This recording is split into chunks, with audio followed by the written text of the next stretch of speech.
और खबरों की शुरुआत करेंगे इस वक्त की बेहद अहम खबर के साथ। अमेरिका ने पीर के रोज अक़वाम मुत्तहिदा में रूसी मिशन के 12 अरकान को जासूसी में मुलविस होने के इल्जाम में मुल्क बदर करने का ऐलान कर दिया है। अमेरिकी सदर जो बाइडन की इंतजामिया ने यह कदम यूक्रेन पर रूस के हमले के 5वें दिन उठाया है। अमेरिका और दीगर कई ममालिक ने रूसी हमले की सख्त मजम्मत की है। अक़वाम मुत्तहिदा में अमेरिकी मिशन ने एक बयान में कहा कि रूसी सिफारतकारों ने जासूसी की सरगर्मियों में मुलविस होकर अमेरिका में रिहाइश के अपने हक का गलत इस्तेमाल किया, जो कि हमारी कौमी सलामती के लिए नुकसानदेह है। मिशन ने कहा कि अखराज का अमल कई महीनों से जारी है और ये 193 रुकनी आलमी इदारे के मेजबान के तौर पर अक़वाम मुत्तहिदा के साथ अमेरिका के मुआहदे के मुताबिक है। जब इस मामले में रूसी सफीर वासली नेब्ज़िनिया से रद्दअमल लिया गया तो उनका कहना था कि अमेरिका को जो शख्स पसंद नहीं आता वो उसे नापसंदीदा करार देते हैं, वो वही बहाना बनाते हैं।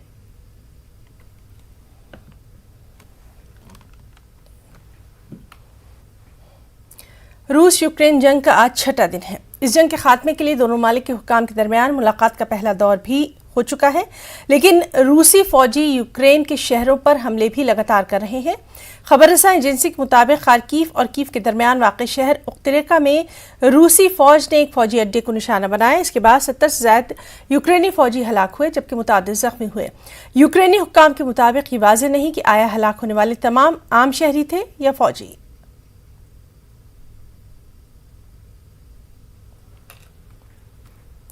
यूक्रेन की वजारत दिफा ने पीर के रोज शुमाल मशरक़ी यूक्रेन के कस्बे उख्तरीका पर रूसी गोलाबारी के बाद का फुटेज शेयर किया। फुटेज में एक तबाहशुदा इमारत और मलबा दिखाया गया। इसमें इमदादी कारकुन मलबे के नीचे से एक मुर्दा शख्स की लाश को निकाल रहे हैं।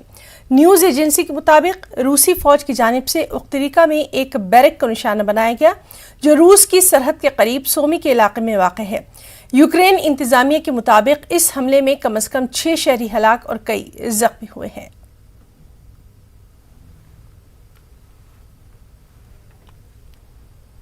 इस सब के बीच रूसी फौज यूक्रेन के दारुल-हुकूमत कीव से बहुत करीब पहुंच चुकी है। कुछ सैटेलाइट तस्वीर सामने आई जिसमें यूक्रेन के दारुल-हुकूमत के शुमाल में सड़क के 64 किलोमीटर लंबे हिस्से पर फौज की कतार नजर आ रही है। इसमें सैकड़ों बख्तरबंद गाड़ियों, टैंकों, तोपखाने और इमदादी गाड़ियों पर मुश्तमिल फौजी काफिला शहर के मरकज से 25 किलोमीटर से ज्यादा दूर नहीं है। मैक्सार कंपनी की सैटेलाइट तस्वीरों के मुताबिक नई तस्वीर एक वसी इलाके पर मुहित हैं। ताज़ा तस्वीर में जनूबी बेलारूस में ज़मीनी अफवाज और ज़मीनी हमला करने वाले हेलीकॉप्टर यूनिटों की तैनाती दिखाई गई है।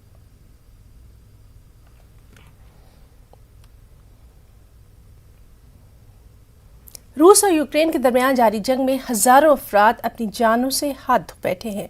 इनमें आम शहरी और फौजी दोनों ही शामिल हैं। इस तनाज़े के खात्मे के लिए बैनुल-अक़वामी कोशिशें तेज़ हो गई हैं। इस मामले पर अक़वाम मुत्तहिदा की इंसानी हकूक़ काउंसिल में हंगामी बहस के लिए वोट दिया गया, जो 29 वोटों से मंजूर हुआ, जबकि हिंदुस्तान समेत 13 ममालिक वोटिंग से दूर रहे। 5 ममालिक ने इस दरख्वास्त के खिलाफ वोट दिया। इनमें रूस, चीन, एरिट्रिया, क्यूबा और वेनेजुला शामिल हैं। हिंदुस्तान के अलावा जिन ममालिक ने वोटिंग से दूरी बनाई उनमें Armenia, Cuban, Cameroon, Kazakhstan, Mauritania, Namibia, Pakistan, Senegal, Somalia, Sudan, मुत्तहिदा अरब इमारात और उज़्बेकिस्तान शामिल हैं। अक़वाम मुत्तहिदा की इंसानी हकूक़ काउंसिल रूस यूक्रेन जंग पर अब जुमेरात को एक फौरी बहस करेगी।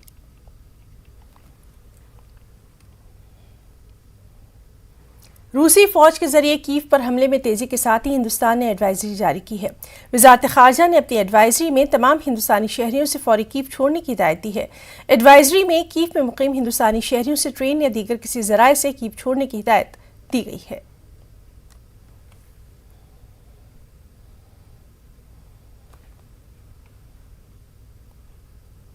वहीं यूक्रेन में फंसे हिंदुस्तानी बाशिंदों को वतन वापस लाने का ऑपरेशन गंगा जारी है। इंतजामिया अब जंगी पैमाने पर काम करने का दावा कर रहा है। वहीं बुखारेस्ट से 182 हिंदुस्तानियों को लेकर फ्लाइट मुंबई एयरपोर्ट पहुंची, एक फ्लाइट दिल्ली पहुंची। ऑपरेशन में तेजी लाने के लिए पीएम मोदी ने हिंदुस्तानी फिजाइया से भी इस ऑपरेशन में शामिल होने को कहा है। हिंदुस्तानी फिजाइया के C-17 तैयारे आज ऑपरेशन गंगा के तहत परवाज भर सकते हैं। बहुत बुरी हालत है। हम बिना खाना पीना और किसी भी शेल्टर के रह रहे थे वहाँ पर बर्फ में, और इतने सारे जैकेट्स पहनने के बाद भी काफी ठंड थी वहाँ। और बस हम कैसे तो भी भाग कर आए। बॉर्डर पे भी इतनी भगदड़ मची थी, हमें जाने नहीं दे रहे थे। किसी तरह भाग भाग कर हम आए हैं बस। सर हम अकेले थे वहाँ पर। हम 4 दिन से ट्रैवल कर रहे, कोई रिलीफ नहीं था। पानी जितना लेकर गए थे उतने पे ही सर्वाइव कर रहे थे। उसके बाद फिर खत्म हो गया। जब तक हम रोमानिया नहीं पहुंचे तब तक कोई हेल्प नहीं थी हमें। सर अभी भी बहुत बहुत बुरी हालत है वहाँ पर, और काफी बच्चे फंसे हुए हैं। एंड आई जस्ट होप जैसे भारत सरकार ने हमारे लिए सब कुछ किया है वो उनके लिए भी करे, उन्हें भी निकाले, क्योंकि उनको सख्त जरूरत है वहाँ पर। और इंडियन गवर्नमेंट का मैं फिर से शुक्रिया करना चाहता हूँ कि उन्होंने हमारे लिए ये एयर इंडिया की फ्लाइट जो है किया, और हमें आने में आसानी हुई। Thanks Indian media also, because of Indian media we came here and they raise our voice and they put it in front of different countries embassy or Indian embassy, and because of all Indian media we came here, because of Indian government we came here. I would like to thank everyone. अभी 2-3 दिन से बहुत परेशान होते हुए आए हम लोग। पहले तो बॉर्डर क्रॉस करने के लिए इतनी सारी जनता के बीच से कब हमारा नंबर है, इसके लिए पहले लड़ने वाली सिचुएशन ही ऐसी हो गई कि मतलब हर कोई चाहता है मैं आगे जाऊं। बड़ी मुश्किल से ही निकले हैं, यहाँ तक आज पहुँचे, वो भी है क्या ही बताएं, काफ़ी मुश्किल। को आप क्या कहना चाहेंगे? क्या इंडियन गवर्नमेंट का भी ठीक है, काफ़ी सपोर्ट है इंडियन गवर्नमेंट का हमारे लिए। ऐसा नहीं है, हमारे लिए काफ़ी अच्छे अरेंजमेंट्स थे हमारे लिए रास्ते में, ऐसा कुछ नहीं। रोमानिया बॉर्डर पे भी स्नैक्स मतलब इस चीज़ के लिए रिकवरी के लिए हर चीज़ की मतलब रहने की शेल्टर वगैरह प्रॉपर स्टेशन बनाए थे उन्होंने। ऑपरेशन गंगा के तहत नवी फ्लाइट बुखारेस्ट से 214 हिंदुस्तानी बाशिंदों को लेकर दिल्ली पहुंची। एयरपोर्ट पर हमारे साथी शंकर आनंद ने एक तालिबा से खास बातचीत की। मैं दिल्ली एयरपोर्ट पे हूं और यूक्रेन से आई सोनाली हमारे साथ में है। सोनाली, मैं जानना चाहूंगा कि किस हालात में वहां पे आप लोग थे और किस तरह से यहाँ पे आए। 23 फरवरी को मैं अपने फ्लैट पे रात के 2 बजे आई हूँ। मैं 5 बजे सोई और सुबह 6 बजे हुआ कि वहाँ पे इवानो के एयरपोर्ट पे ब्लास्ट हो गया। लाइफ इज लाइक हमारी लाइफ एक कॉइन की तरह पलट गई, और वहाँ पे खार्किव के कॉन्कर कर रही है रशिया की। बच्चे मतलब बंकर में चले गए हैं, खार्किव बंकर में चला गया है, हमें कुछ भी नहीं पता था। तो हम लोग बहुत डर गए। हमारे ऊपर से फायर जेट्स जा रहे हैं, बट इवानो में हमारे पास लाइट, पानी, गैस सब था। बट कहने को हम वेस्ट साइड पे है, बट जब से वो अटैक हुआ है ना हमारी इवानो के एयरपोर्ट पे, मिलिट्री बेस पे, जब से हमारी लाइफ बहुत डेंजर में है। जब बस में आप लोग बैठ करके आगे निकल के जा रहे थे, इंडियन फ्लैग भी था और पता है कि इस बस में इंडियंस आए, तो क्या उस वक्त में किस तरह का रिस्पांस था वहाँ पे? हमें कुछ दिक्कत नहीं हुई। बस हमारा जो वहाँ पे जो ड्राइवर था वो सीधा बस चलाता रहा, बट ड्यू टू रश, मसला क्या हो रहा है? वहाँ पे बहुत क्राउड था, बहुत रश था, इसलिए बस ने 15 किलोमीटर पहले ही छोड़ दिया, बोला खुद बॉर्डर पार कर लो। हमारी यूनिवर्सिटी की बस चलती 27 फरवरी को, बट जब 26 फरवरी को हालात खराब होने लगे, हम पूरे बच्चों ने ग्रुप बना के ये डिसाइड करा, भाड़ में जाए ये लोग हमारे लिए कुछ नहीं करेंगे। भाई अपनी बसेस करो, चाहे जितना पैसा लगे, अपनी जान बचाओ। हम लोगों ने खुद बस करके, जो ये मेरे सारे फ्रेंड्स आ रहे हैं, इन सब ने खुद बसें की हैं। तो लगभग में कितने तादाद में अभी भी वहाँ फंसे हुए हैं? सर बहुत मैं क्या बताऊं, 1000 से ऊपर होंगे। तो इंडियन गवर्नमेंट के द्वारा सिर्फ जो टिकट का जो पैसा है वो दिया गया आप लोग को? हाँ, ये बात मैं बोलना चाहूंगी। एयर इंडिया में हम लोग फ्री ऑफ कॉस्ट आए हैं, अपनी फैमिली पहुंचा दिए गए। एयर इंडिया की हमें सर्विस जो थी, उन्होंने हमें फूड दिया, वाटर दिया, अच्छे से प्लेन के अंदर खाना दिया, तुम कितनी बार भी खाओ। ये तो है, फ्लाइट्स वहाँ पे है, बट ये है ना कि बच्चे बॉर्डर ही नहीं क्रॉस कर पा रहे हैं। मैं गवर्नमेंट से इतना अपील कर दूंगी, आप बॉर्डर उन बच्चों को क्रॉस करवा दो प्लीज। मेरे फ्रेंड्स, मेरे भाई बहन सारे बॉर्डर पे अटके हुए हैं। लड़कियों के साथ बहुत बुरा सलूक हो रहा है, वहाँ पे लड़कियां को मारा जा रहा है। जिस तरह से देखा जाए कि वहाँ के स्टूडेंट्स के हालात हैं, उस मामले की गंभीरता को देखते हुए केंद्र सरकार लगातार प्रयासरत है कि वहाँ जल्द से जल्द वहाँ पर तमाम वहाँ पर फंसे हुए स्टूडेंट्स को और लोगों को वहाँ से जल्द निकाला जाए। और इसके लिए केंद्र सरकार ने 4 मंत्रियों को भी अलग अलग, जो यूक्रेन के आसपास वाले जो इलाके हैं वहाँ पर भी बाकायदा भेज करके वहाँ पर 4 मंत्रियों को भेजा गया है, जिससे कि राहत और बचाव कार्य जितना जल्द से जल्द और तेज हो सके। वीडियो जर्नलिस्ट सत्य प्रकाश के साथ शंकर आनंद, न्यूज़ 18, दिल्ली एयरपोर्ट। अक़वाम मुत्तहिदा में हिंदुस्तान के मुस्तकिल सफ़ीर टी.एस. त्रिमूर्ति ने जनरल असम्बली के खुसूसी इजलास से खिताब किया। हिंदुस्तानी शहरियों को वापस लाने में यूक्रेन और दीगर ममालिक के ताउन पर उन्होंने शुक्रिया अदा किया। त्रिमूर्ति ने यूक्रेन और रूस के दरमियान बातचीत का खैर मकदम किया और अपनी तकरीर के दौरान उन्होंने कहा कि इंसानी हमदर्दी की बुनियाद पर हिंदुस्तान की जानिब से यूक्रेन के मुतासरीन के लिए अद्वियात समेत दीगर रिलीफ फराहम करने का फैसला लिया गया। Prime Minister has advocated this strongly in his recent conversations with the leadership of the Russian Federation and Ukraine. We welcome the commencement of direct talks. We reiterate our conviction that differences can only be bridged through sustained dialogue and diplomacy. In such times of conflict, India attaches the highest priority to the safety and well-being of civilians, in particular women, children and the elderly. We are of the view that core principles of humanitarian assistance should be fully honored. Taking into account the humanitarian requirements in Ukraine, my government has also decided to provide urgent relief supplies, including medicines, and these are being dispatched tomorrow. We remain deeply concerned for the safety and security of thousands of Indian citizens, including students, stranded in Ukraine. Our evacuation efforts have been adversely impacted by the developments on the ground at the border crossings. Given that the safety of Indian nationals is of paramount importance to my government, मरकजी वज़ीर मुख्तार अब्बास नकवी ने कहा है कि ये वक्त सवाल करने का नहीं बल्कि हिंदुस्तानियों को महफूज वतन वापस लाने का है। उन्होंने कहा कि पीएम खुद हालात पर नजर बनाए हुए हैं। वज़ीर मुख्तार अब्बास नकवी हमारे साथ हैं। सर, जिस तरीके से रूस और यूक्रेन के बीच में जिस तरह से हालात चल रहे हैं, उसमें किस तरीके से भारत सरकार की प्राथमिकता है तमाम लोगों को वापस लाने? देखिए, हर हिंदुस्तानी जो यूक्रेन में है वो सुरक्षित हिंदुस्तान अपने वतन वापस आए। इस काम को करने के लिए ख़ुद प्रधानमंत्री नरेंद्र मोदी जी की निगरानी में पूरी सरकार पूरी ताकत के साथ कर रही है।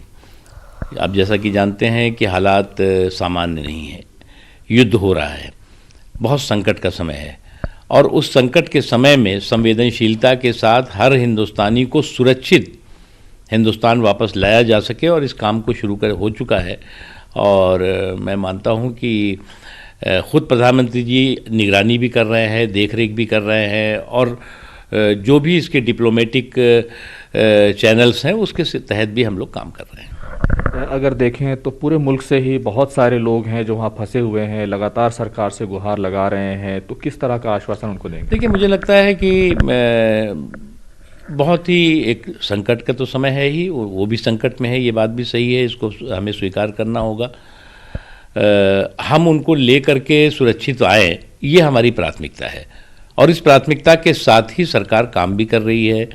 उनको यहाँ से स्पेशल प्लेन्स जहाँ जहाँ उतर सकते हैं, जिन जिन देशों में उतर सकते हैं, उसके तहत उनको लाया जा रहा है।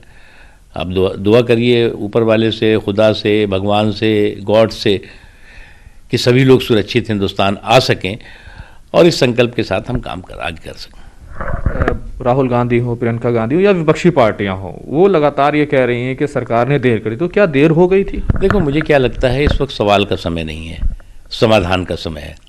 हम सवाल के जवाब उनके बाद में दे देंगे। हम इस समय समाधान में लगे हुए हैं, और समाधान हमारी प्राथमिकता है। एक आखिरी सवाल, कल आप खुद रिसीव करने गए थे बहुत सारे छात्र जो वहाँ से वापस आए हैं, तो किस तरह का माहौल था, किस तरह की बातचीत हुई? देखिए, जो भी हिंदुस्तान के नागरिक वापस आए, या उसमें छात्र भी थे और लोग भी थे, उनको उनके अंदर भरोसा पैदा हो, उसके लिए जो है वो जहाज़ भेजे गए। जहाज़ पर मैंने प्रधानमंत्री जी ने मुझे भी कहा कि आप जाके रिसीव करिए, और भी हमारे केंद्र के मंत्री वहाँ अलग अलग जगहों पे भी जा रहे हैं, और फ्रंट से हम इस समाधान की दिशा में, उस समाधान के लिए काम कर रहे हैं। कैमरामैन फिरोज वानी के साथ खुर्रम शहजाद, न्यूज़ 18, दिल्ली। सख्त मेहनत और अज़्म तकरीबन कुछ भी मुमकिन बना सकता है। न्यूज़ 18 की पहल बायजूस के यंग जीनियस सीजन 2 में हम बहुत से ऐसे बच्चों से मिले जिन्होंने अपने अज़्म के साथ वो काम किए जो उनकी उम्र में तकरीबन नामुमकिन सा लगता है। ये हमने बायजूस के यंग जीनियस सीजन 2 के इस हफ्ते के एपिसोड में देखा। आइए देखते हैं इसकी कुछ झलकियां। And welcome to Byju's Young Genius Season 2. Byju's Young Genius, News 18 की एक पहल इंडिया को इंडिया के यंग जीनियसेस से मिलवाने की। The world turns to our sun to power our future. I'm Vinisha Umashankar. I'm 15 years old. I'm the innovator of the solar ironing cart. Please welcome the former coach of the Indian men's cricket team, ace commentator and a man who I have great respect for, Ravi Shastri.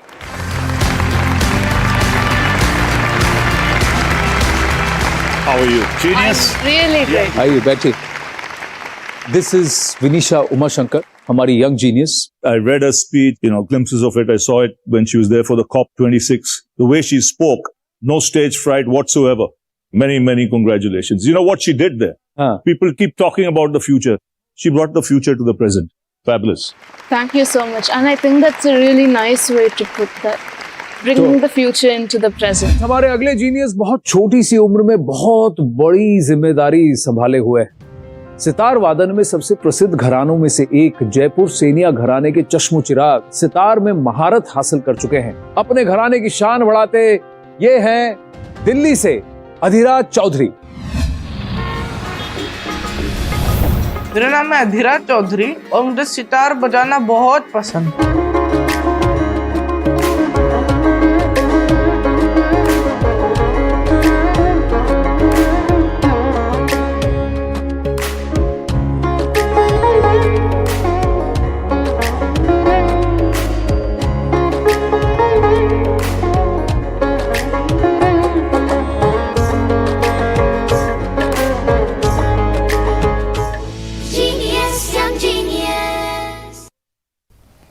इसी के साथ वक्त एक छोटे से break का।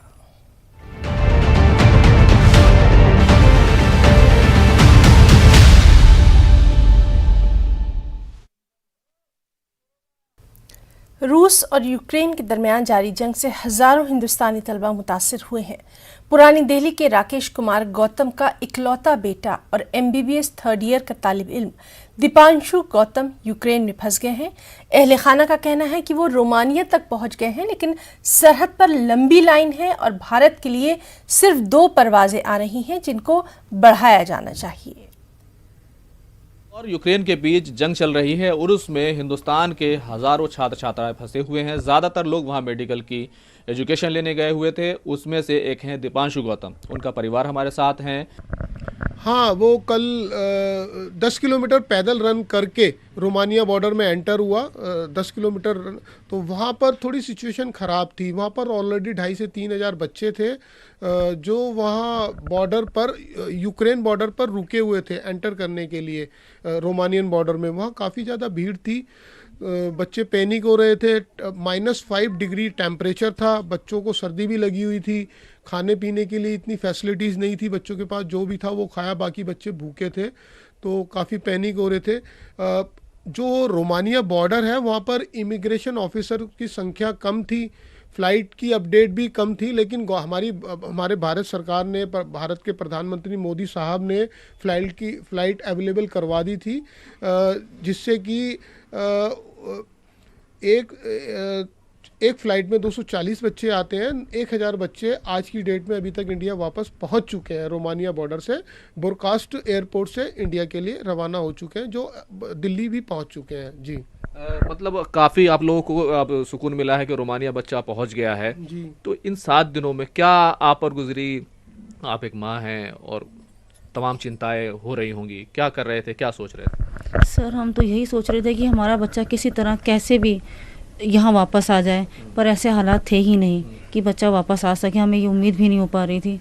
और सबसे बड़ी बात, वहाँ हमले हो रहे थे, अटैक्स इतने ज़्यादा हो रहे थे, बच्चे डर रहे थे। डर की वजह से बच्चे एम्बेसी में भी ना लाइटें ऑफ करके बैठे हुए थे, अपने फ़ोन्स बंद कर लिए थे कि लाइटिंग ना हो जाए। वहाँ खाने की भी प्रॉब्लम थी, बच्चों को वहाँ खाना भी प्रोवाइड नहीं हो पा रहा था। सिचुएशन ही ऐसी थी काफ़ी प्रॉब्लम्स थी, टॉयलेट बाथरूम और उनको ब्लैंकेट्स नहीं थे। ये जो कब उसका मैसेज आया कि हाँ वो रोमानिया पहुंच गया है और जो चिंताएं हैं थोड़ी सी कम हुई हैं?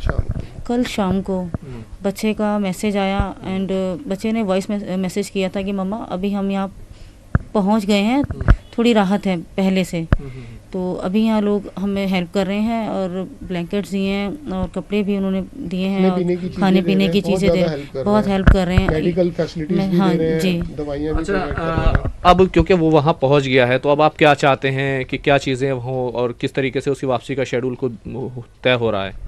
देखिए, वैसे तो हमारी इंडियन गवर्नमेंट का, हमारे भारत के प्रधानमंत्री मोदी साहब का इसमें बहुत बड़ा योगदान है। ठीक है, उन्होंने गंगा मिशन ये चलाया है, तो बस यही है कि जितने भी बॉर्डर्स हैं जहाँ से फ़्लाइट की अवेलेबिलिटी है वहाँ इमिग्रेशन ऑफिसर्स को बढ़ा दिया जाए। वहाँ पर बच्चों को खाने पीने के पैकेट्स हैं, फूड, ये पानी, जूस वगैरह ये प्रोवाइड करवा दिए जाए। गर्म कपड़े जो बच्चों के पास कम है, क्योंकि वहाँ बैगेज के लिए अलाउ नहीं था, तो बच्चे जो है गर्म कपड़े नहीं ले पाए।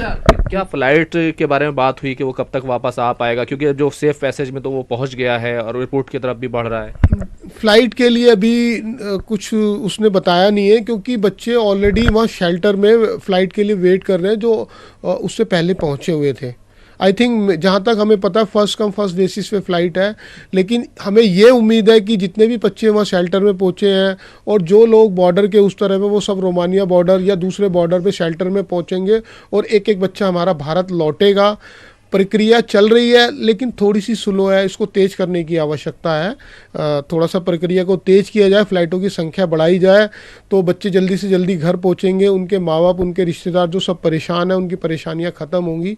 बस हमारा यही कहना है। तो ये सिर्फ दीपांशु की बात नहीं है, बल्कि ऐसे सैकड़ों छात्र हैं, हज़ारों छात्र हैं जो वहाँ पर अभी फंसे हुए हैं, छात्राएं हैं जो यहाँ जो एक बेहतर ज़िंदगी और भारत के लिए काम करने के लिए, मेडिकल की एजुकेशन लेने के लिए वहाँ पर गए हुए थे। तो वो चाहते हैं कि इस मामले में जो परिवार है वो तमाम लोग ये चाहते हैं कि जो फ़्लाइट्स हैं उनकी तादाद बढ़ाई जाए और जो इमिग्रेशन ऑफिसर्स हैं उनकी तादाद भी जो है वो बढ़ाई जानी चाहिए। कैमरामैन फिरोज वानी के साथ Khurram Shahzad, news 18 Delhi. Wushu stars championship में गोल्ड मेडल जीतने वाली सादिया तारिक से न्यूज़ 18 ने खास बातचीत की है। आपको बताएं कि सादिया तारिक जम्मू कश्मीर की रहने वाली है। गोल्डन गर्ल सादिया तारिक हैं जो कि वुशु स्टार्स चैंपियनशिप में गोल्ड मेडल जीत कर आई हैं। सादिया, आपका वेलकम आज किस तरह से एयरपोर्ट पर हुआ? जब आप भारत पहुंची, जब आप दिल्ली पहुंची, क्या महसूस किया आपने? पहले तो बहुत नर्वस थी, पता नहीं क्या कैसा होगा। मतलब पहले तो मैं अपने पापा और बहन से मिलना चाहती थी क्योंकि वो तो दिल्ली में ही है और बाकी तो अभी कश्मीर में ही है। तो मतलब वहाँ तो सारी अलग अलग बच्चे, तो अलग अलग बच्चों के पेरेंट्स थे, तो इतना अच्छा लगा। तो वहाँ डोल वोल थे, मतलब मेरे को लगा था कि मैं आई वाज टू नर्वस कि पता नहीं कैसा क्या रहेगा मेरा वहाँ। तो मतलब बहुत ज़्यादा अच्छे से हमारा मतलब स्वागत किया, मुझे लगा भी नहीं था ऐसा करेंगे कुछ। आप ये बताइए कि भारत के लिए खेलना और भारत के लिए गोल्ड जीतना, कंट्री के लिए गोल्ड जीतना कैसा महसूस होता है? बहुत ज़्यादा प्राउड मोमेंट था जब मैंने जीता, जब मैंने गोल्ड फाइट जीती अपनी। आई क्राइड क्योंकि मेरे को तो मतलब रोना आया मेरे को कि मैंने सच में गोल्ड जीता, क्योंकि मेरा रिसेंटली ऑपरेशन आया था, तो उसके बाद इतना स्ट्रगल्स के बाद भी मेरा गोल्ड आया, तो मैं बहुत खुश हुई। और मतलब ये सब कुछ जो मैंने इतना अचीव किया मेरे कोचेस की वजह से हुआ है, हंडू सर की वजह से हुआ है, रमीज सर, एजाज सर, मकसूद सर, इरफान सर, इन सब की वजह से मेरे को गोल्ड आया। अगर ये नहीं मेरे को प्रैक्टिस कराते आज मैं इतना आगे नहीं होती। उस लम्हे को कैसे याद करती हैं जब आप खड़ी थी, आपका नाम अनाउंस किया गया और इंडिया का नेशनल एंथम जब वहाँ प्ले किया गया? तब मुझे मतलब इतना अच्छा लगा, मतलब मैं अच्छे से खड़ी थी तब, मतलब था क्योंकि यहाँ से रशिया था, यहाँ से अफ़गानिस्तान, यहाँ से रशिया था, कज़ाकिस्तान था यहाँ। तो मतलब इतना मतलब कहता है जब इंडियन ये हुआ, पीछे से फ्लैग मतलब ऊपर चढ़ा, तब रोना आया। मतलब हाँ सादिया तुमने फिर से कर दिखाया। पहले तो नेशनल लेवल तक खेला था, ये मेरा फर्स्ट टाइम था, ऐसी अपॉर्चुनिटी फर्स्ट टाइम मुझे मिलती कि मैं इंटरनेशनल खेलूँ, तो मुझे बहुत ज़्यादा प्राउड मोमेंट लगा कि तब। आगे के लिए क्या सोचती हैं अभी आप? खबरों में इतना ही। आदाब।